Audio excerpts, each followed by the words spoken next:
My first fasting experience was when I was 15 years old at Poplar Springs. Our youth minister invited our youth group to do a 24-hour fast so we could empathize with the poor and be able to pray for the poor more effectively. The greatest blessing that I've gained when I fast and pray is that I have control over my flesh.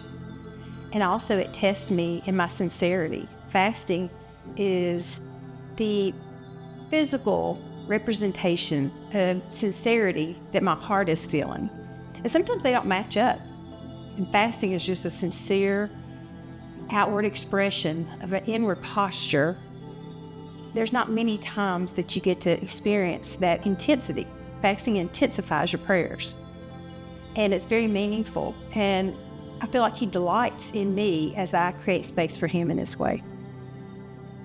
I approach God differently when I fast and pray now than I used to. I used to pray and it was all about me instead of about Him, like a vending machine, and ask Him all the things I wanted to ask for.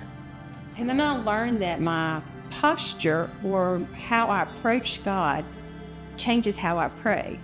But now, the most beautiful part about prayer to me is recognizing who God is. I start thinking about the attributes of God. And if I have a hard time and I don't feel like praying because something stressful is going on, then I'll read a psalm and I'll pray through the psalm because they're great reminders of who God is. Many times I don't even get beyond that because remembering who God is kind of answers a lot of my worries.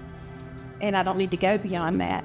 But if I do, the Holy Spirit helps me to respond to that. And the way I pray totally changes, and what I pray for totally changes when I do it that way. Experiencing God's presence is the best part of praying.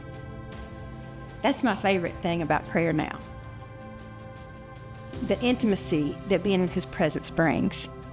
The feeling that He knows me personally and He's creating space for me as I create space for Him, and He wants to connect with me.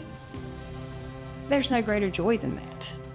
I don't know how anybody can be spiritually mature and not have a deep prayer life, because that's where you connect with God. Just feeling the honor of being in the Lord's presence and Him making me feel known in that process and the intimacy there. Feeling like I'm His daughter sitting there looking at my Father, there is no greater blessing than that.